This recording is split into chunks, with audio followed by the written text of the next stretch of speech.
Hello everybody, I hope you're having a wonderful day today. And today I want to share with you guys a little unboxing.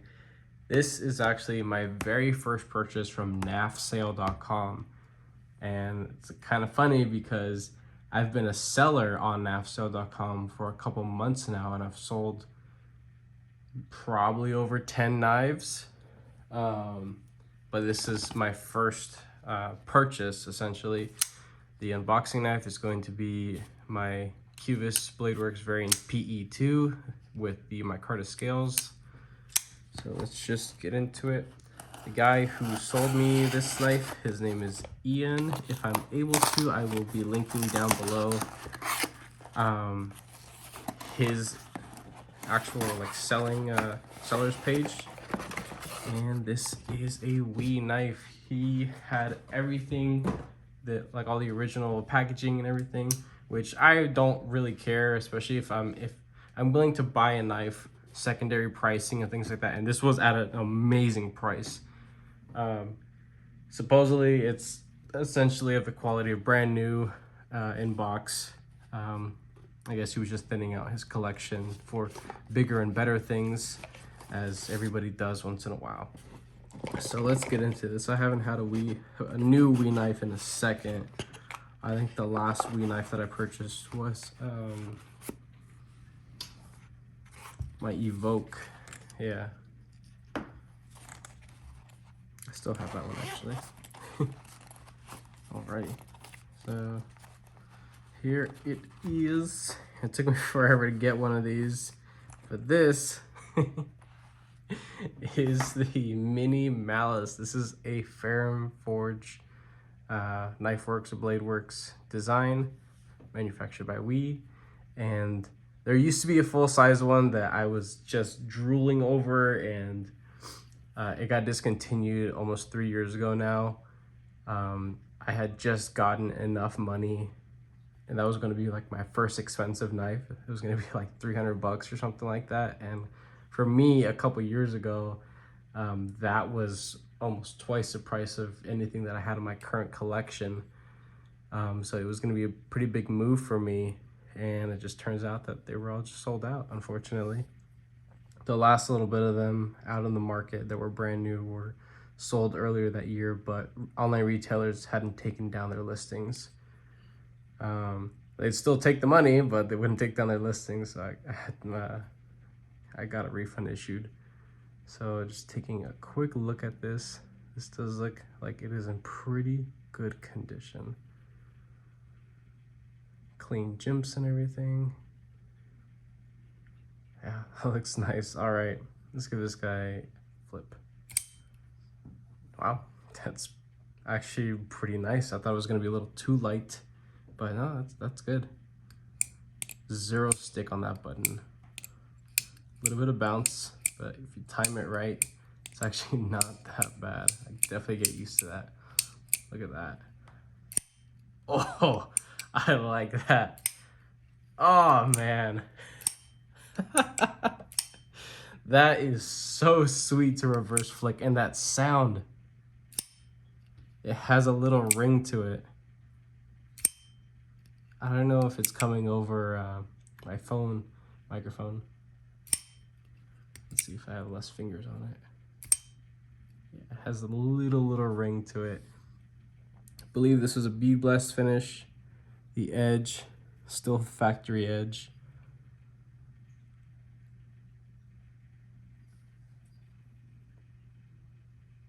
There is Ferrum Forge's little logo, and that's it. This is a pretty clean design. I really like it, and the size is, man. I was about to purchase one of these at full price.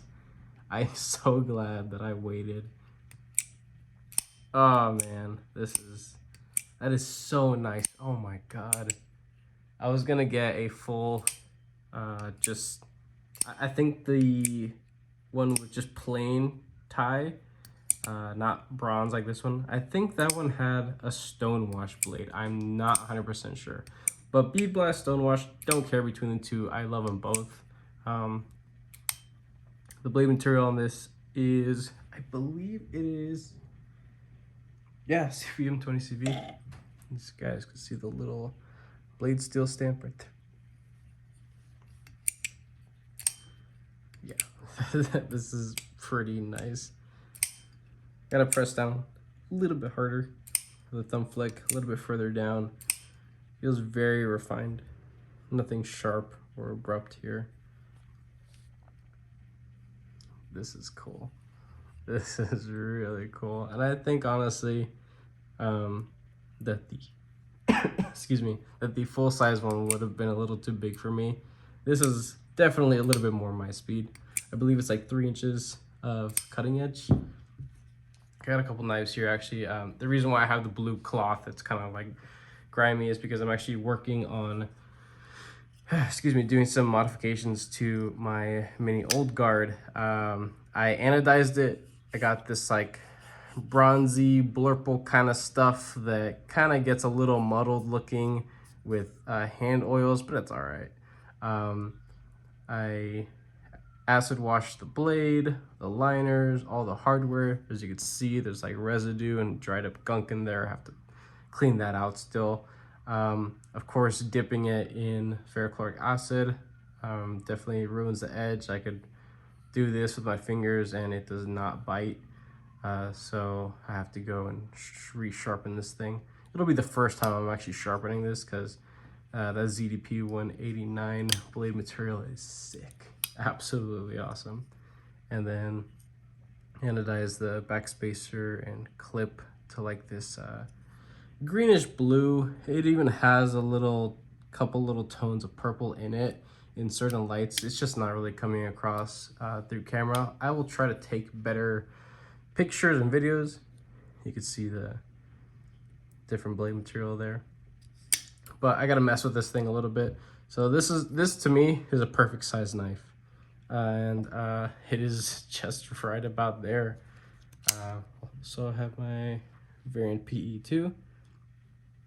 This size, to me, is perfection. This is all I personally need. And this thing is pretty thick in hand. This feels so good. Oh my gosh. That button, the flipper is getting a little lighter. I'm sure that I could stretch that spring out a little bit to increase the pseudo detent. But maybe I'll just delete the flipper tab in general. Maybe not, because of the way that it interacts with the stop pin back there. So maybe not.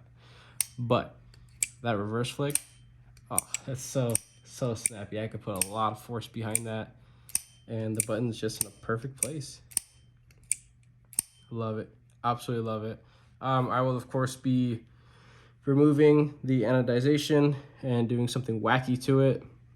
Because that's just something I've been doing recently and having a lot of fun doing it. So just like this was all silver and had satin blade. And now it's this colorful mess here. So there's that. But awesome. I love this thing so much. I think it's going to be a keeper in the collection. Definitely if I'm going to be doing any sort of color and finish modifications to it, then it's definitely going to stick around in the collection longer than something that I wouldn't be willing to modify, at least, you know, to change the color to be a little bit more preferable to me. But this thing's awesome. It is absolutely perfect. Having the pouch in the box, it's always a plus, not super necessary. Like when I sell majority of my knives, I don't include the original packaging because I just don't have space for it to be keeping all this stuff, especially if I go and buy like a budget knife that's, you know, under $100. And at least on my channel, if I get a knife that is $100 or under, I consider that to be the ceiling for the budget, all you'll ever need in life. If you're just looking for a really good quality knife, anything above $100, in my opinion, you're just spending money for enthusiastic elements. But you know, if I'm buying a bunch of budget knives, I'm not going to be keeping their chintzy cardboard boxes and plastic wrap. And if some of them do have nicer proprietary pouches, I will hold on to those. And if they have nice cloths to go along with them, that's also nice. This doesn't come with the Wii cloth, but I'm okay with that because I have a crap ton of them from both Wii and Civivi. They're great size cloths I use them for everything, and they're really easy to wash and reuse actually. So, but yeah, Ian, if you're watching this, thank you so much, man. This thing is sweet. It is everything I hoped it would be. And yeah, thanks for the sale, man. This thing is freaking awesome. With that all being said, have a wonderful day.